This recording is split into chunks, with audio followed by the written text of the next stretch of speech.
Bonjour à tous, bonsoir, j'espère que vous allez bien. On se retrouve aujourd'hui pour une petite analyse de l'attaque de Boston sur les trois premiers matchs, où ils ont plutôt dominé, on va dire, sur les trois premiers matchs de la conférence, des finales de conférence à l'Est. Et on va regarder comment autour de Derrick White, Tatum, Jaylen Brown et Jrue Holiday, même à Horford, ils utilisent les côtés du terrain pour attaquer en fait le cercle et s'offrir aussi des 3 points ouverts dans les corners et même un peu partout. Donc c'est une approche que je trouve intéressante parce que ça permet un petit peu de limiter les aides et de permettre à des créateurs, disons, pas toujours élites, de profiter justement d'espace parce que la défense a plus de mal à venir en aide quand la géométrie du terrain est un petit peu inversée. Et on commence directement avec un pick and pop lors du match 1 qui montre clairement pourquoi ce genre d'action va être difficile à défendre. Alors, petite illustration ici, du coup, on va voir directement qu'en réalité, vu que Tyrese Haliburton il est en difficulté pour défendre sur Derrick White et pour en tout cas le suivre sur le drive, on va avoir Miles Turner du coup qui défend sur Al Horford à ce moment-là, qui va venir gêner en fait le drive.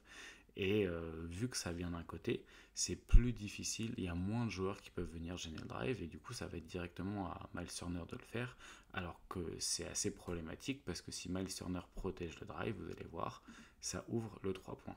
Et en réalité, si ils avaient attaqué d'une autre manière, il y aurait pu y avoir un défenseur ici, qui serait venu couvrir du coup sur Al Horford pour faire une sorte de X-out ou un peu de peel switch, en tout cas switcher loin du ballon pour en tout cas toujours avoir un joueur sur le joueur le plus proche du porteur de balle pour que la passe soit inoffensive et que ça force l'équipe à faire une passe compliquée.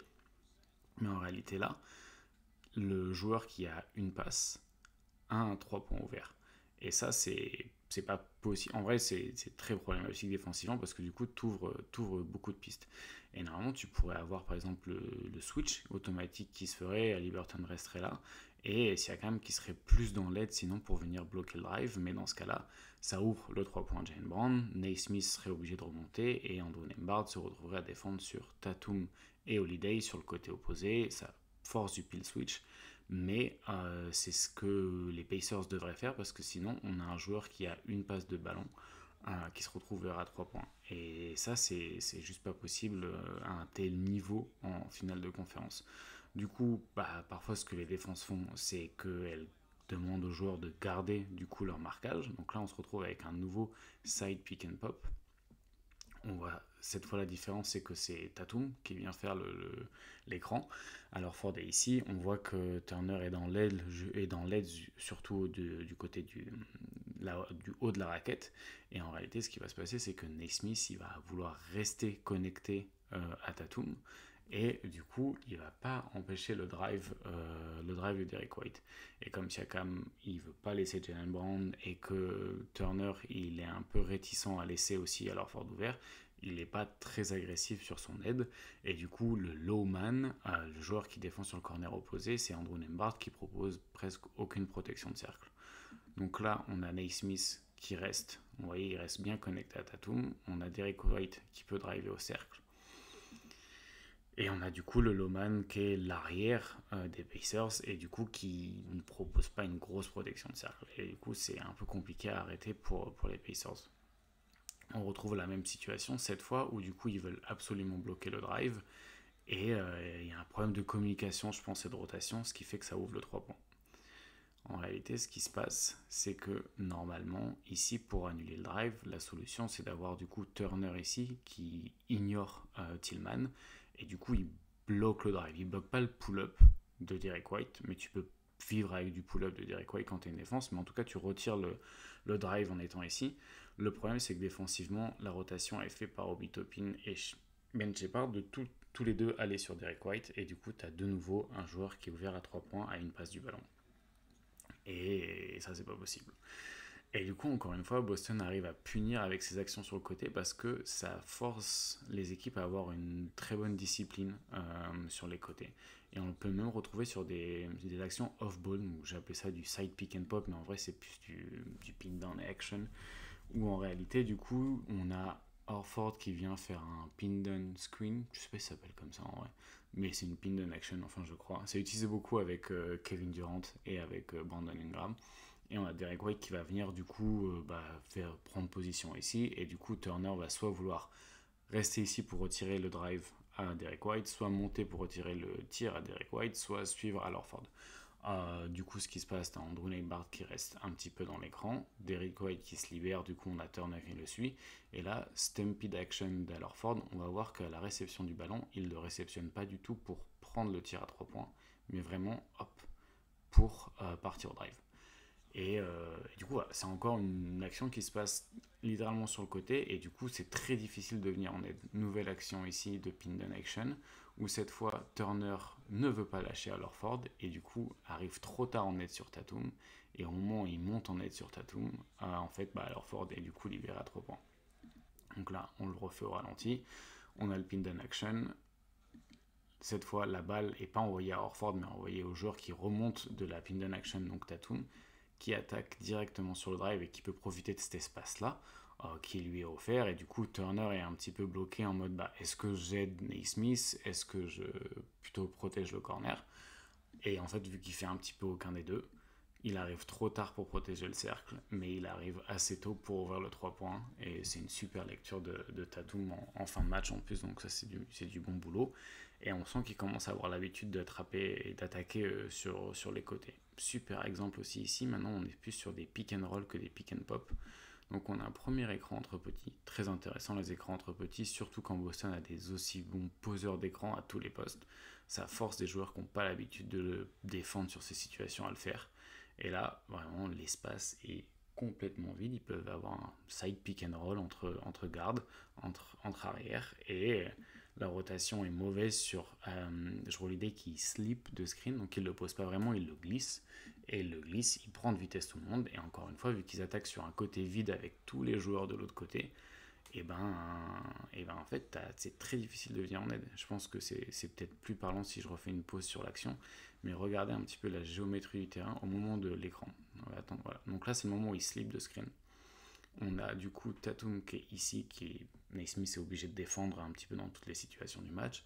On a Jaylen Brown qui attire Nembhard loin dans le corner. Peut-être qu'il est un peu trop loin. Le ballon ne va pas aussi vite que ça, donc tu peux potentiellement te permettre d'être ici.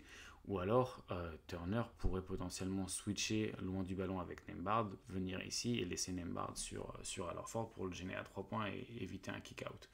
Mais dans tous les cas, le fait que Boston se réunisse d'un côté et un petit peu, et il a une certaine gravité pour attirer 3 défenseurs, permet à 2 autres joueurs de l'autre côté de jouer du 2 contre 2 sur vraiment une moitié de terrain.